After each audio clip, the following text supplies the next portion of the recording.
How did this? You know who Kendel is. Hi. Or I'm also asking her about this week's CRE questions. What does your grief actually look and feel like? I think it depends because I'm only 20 years old and I haven't lived a lot of life. So I guess the only things that I've grieved are like breakups. I've grieved the loss of my uncle. I've grieved like the loss of friendships and what else? Your dog. Did you? Oh, pets. Yeah, because of Grandma's cat. Oh, Anakin. I grieved so bad. And I remember too. I was so sad one time. It was in 5th grade. And our friend Keenau in California, she saw that I was so sad that she drew me a picture. And she said, I hope that whenever you look at this picture, it'll cheer you up because I know you're super sad about your grandma's cat dying. I'm like, oh my gosh, that's so sweet. That was so sweet. I think the way that I grieve, it kind of like depends. But I definitely am visibly like upset. I'm definitely quieter. I'm more to myself. But I do like, I mean, I've been a Christian my whole life, so I definitely, like, look to God. I'm like, you know what, like, they're in a better place. If it's, like, death. If it's grieving, I'm like, it's for a reason. Or, like, over a relationship. So, like, if it's for a relationship, like, oh, this is for the better. Like, I'm not supposed to be with this person. Like, I just need to, you know, like, accept it and move on. Mm-hmm. So, I guess it's different in this scenario, obviously, because death and breakups are completely different. But I definitely use my relationship with God as a resource. So do you feel like super emotional or detached? Oh, yeah, no, emotional. Okay. I feel everything. Thanks, Mom. Like, yeah, I didn't even get that from Mom. Yeah. What are your personal pitfalls or coping mechanisms? So, like, do you overeat, undereat, take risks, overwork, underwork? No, yeah. I think if drink anything, I like underwork. Drink too much, like Mom. Drink too much coffee. I'm joking, Mom. I'm joking. I think like not underwork. Maybe I just try and like distract myself with like my schoolwork. But I think more so I read my Bible more. So it does me like well. Like grieving for me brings me closer to God. Amen. So I mean, I don't drink. Like I'm not gonna be over drinking. Yeah. And I'm not just saying that because my mom is here. Like I don't drink. Do you happen to overeat, undereat? Do you have like a? Because I always maybe like undereat. My appetite kind of goes. Yeah, because my emotions like definitely suppress my appetite a lot. So I definitely do like undereat, but like not like intentionally. It's more because like I just don't feel like eating. Yeah. So you said that you read your Bible more, but do you like do art or? Oh yeah, I draw a lot. It's more of like a distraction, I think.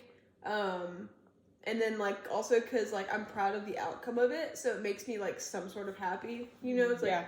But then if I'm working on an art project and it's not going well, it makes me mad. I'm like, I'm done. This is not helping me. Yeah. Who are your grief role models? Okay, it depends because I never knew my grandpa, but grandma is like so active and she's so like she's just go. And you would never know that like she grieved such like a tragic loss of her husband. So I definitely look up to her. I think more so like in my relationship, even though I'm not married, like I feel like if I lost my future husband, I would grieve it in a way that like I would distract myself with like my kids and my grandkids, and I wouldn't remarry because like in my mind I'm like, you know what, like if I'm marrying this person, it's because like they're the best for me and like I can't find better than them. And I feel like I also would not get over the grief of losing my husband because of that type of relationship. But for like every other aspect, like she doesn't like read her Bible or things like that. So in that regard, I think I don't really look towards anybody. That's more of just like my personal relationship with God. So that's not like a role model type of grief. Yeah. But I definitely look at my grandma for like for future grief and then also for strength. Yeah, because she's interesting, like anticipatory. Yeah. Interesting. Okay. How does your signature compare to the official stories of grief, like the 5 stages? Like, there's denial, there's anger. You know, I don't think it's necessarily denial. It's more just, like, it doesn't, like, truly sink in. Like, I'm not denying the fact that they're gone. But I'm more so, like, I know that they're gone. It just doesn't feel like they're gone. Yeah. So that in itself may be emotionally denying. Because you're like, it's like, this can't be real. Right, like, this can't be happening. Yeah, and I know that for, like, when we did lose our uncle, like, it was weird because we weren't in the same state, so we couldn't visit him in person. But I remember, like, a few moments before, like, they pulled the plug, we had FaceTimed them, and then they showed us Steve, and that made it sink in because I saw him, and it's harder for something to sink in when you don't, like, see them. Yeah. And so when I saw him in that state, he was pale, and he looked lifeless, like, that's what got me. Like, I wasn't, like, I was like, oh, like, he'll be fine. Like, we'll just keep praying and he'll be fine. Like, he'll get over it. And then when we saw him in that state, it's like, oh, this is real. Yeah. Like, he's not okay. So that in itself may have been denying, even though he hadn't died yet. Oh. Or, go ahead. Scruff of a dog. Oh, stepping on my backpack. That's fine. That's attractive, showing your butt off the camera. I know. Okay. So that, before the loss, maybe there was some denial in his state. Yeah, and I think it's just because I didn't see him, you know? Yeah. And I just heard about him, like, he's on a ventilator. I'm like, okay, like, many people have to be on a ventilator. Like, you know, it's fine. And, like, you don't realize the extent of it until, like, you see their state. Yeah. Have you ever felt your grief was judged or misunderstood? I don't think so, because I think the only true grief that I've had was, like, with my uncle, and then also, like, with relationships, like, through breakups, and I took, maybe in the sense that, like, I didn't get over my ex as fast as I should have, you know what I mean? Okay, wait, but when you say should have, what do you mean? Like, what's the time frame? I see what you mean. Like, because it was a high school relationship, you know, like, it really was not that bad. So, like, looking back, you like, think that, yeah, no, obviously. In the moment, how did you feel? Like, terrible. I was, like, broken up and, like, I was in pieces. Like, it was terrible. And I think it was more so, like, not, like, the person. It was more so the manner in which that we had broken up that I was grieving more because I felt betrayed. And I think that hurt more than, like, losing the person because I was honestly thankful that we broke up. Like, I was thinking, I'm like, wow, like, he did not treat me right at all. But it was more so the manner in which that it happened, which I think is what really affected, like, how I viewed, like, the grieving process was how we did, you know? Yeah, so that makes sense. Conversely, have you ever judged someone else's grief? Yes. And I think you talk about this with Mom, but our aunt, how she, like, I know she was talking to this guy, it was, like, wasn't it less than a year? I feel like when she was talking to a guy. Yeah. Maybe and not, like, dating, but she was talking to a guy. In my mind, I'm like, you just lost your husband.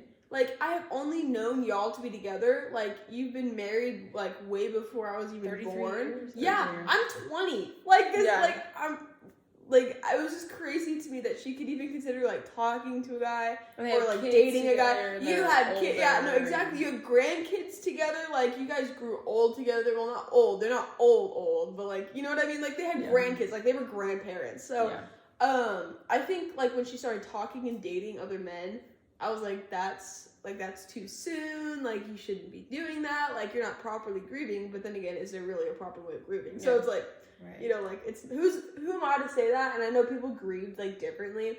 And, like, she just, like, some people just can't be alone. And I'm like, but I wouldn't do that, you know? So, like, I'm seeing it from, like, my perspective. I also grew up with a grandma that was single for all of my life. And she was, like, perfectly, like, strong and happy. And she was very loving. And so I'm like, how are you not like her? You know, like, I was just comparing her to my grandma.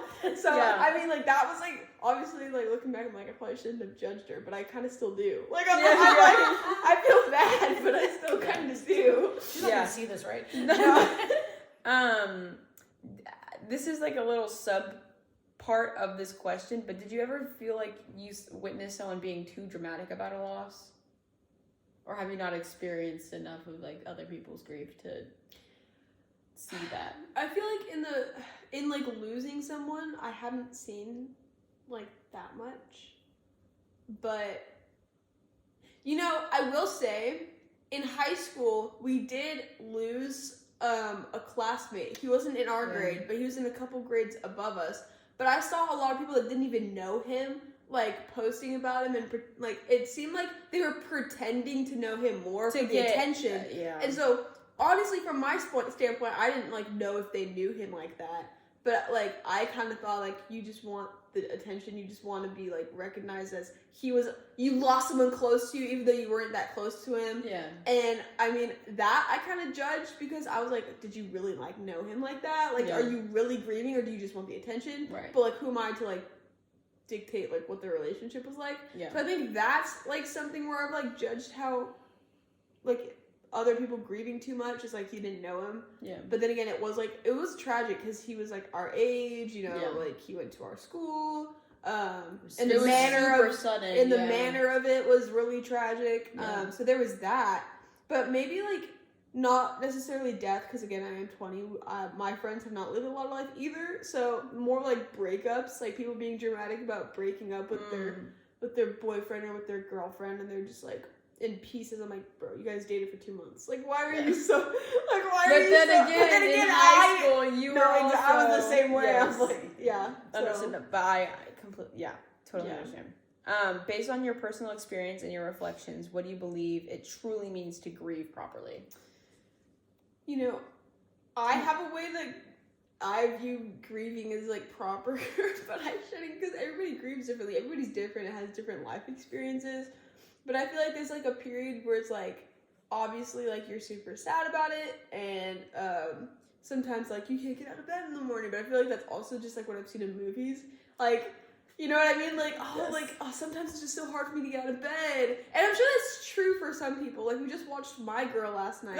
Don't even remind me. And the mother was talking to Veda and the dad, and she was like, you know, sometimes I feel like I'm going to be okay. Now, sometimes I have to force myself out of bed in the morning. So I'm like, obviously I haven't like experienced a grief to that extent, but I feel like that's also like where you should be for like the first couple of months, and the next couple of months it's like, okay, like I'm starting to accept it, but I'm still like extremely hurt, like it'll come up, you know, and like things like that. Honestly, like I've never felt denial, so I feel like that's like kind of like, why do you feel denial? Like, why is that part of the grieving process? Yeah. But then again, like I haven't experienced such a humongous death like that, like someone super close to me. And then the whole anger thing, I think that's like, if you're not a Christian, you feel a lot of anger. Because if you are a Christian, you kind of like, well, obviously some people struggle, like, even if they're a Christian, with, like, blaming God. And like, why me? Like, why would you take them? Yeah, why would you take them from me? But then, like, then again, like, there's that other perspective of, like, they're, like, either in a better place, or, like, they're not suffering anymore, or, like, this happened for a reason, like, I just need to trust. You know, so, like, I feel like maybe there's, like, maybe both happens in the grieving process, you know? It kind of just depends on, I don't know, I feel like a lot of it depends on the manner of death, you know? Yeah. Like, how they died. So to sum up, do you feel that there necessarily is a proper way to die? Or not to die, whoa! to grieve, proper way to grieve. Like, in my brain, I'm like, yes, there's a proper way to grieve, but I know that there's not. Like, you know what I mean? Like, I'm like, oh, my way's the best way. No, I'm not. But, like, that's not true, because everybody's different. So I'm going to say no, because I'm going to go against what I say, or what I think. Oh. Okay. I'm going to go against what I think as, like, yes, but I'm going to say no, because everybody's different. Okay, yes. I understand. Okay, well, thank you for your time, Kendel. Yeah.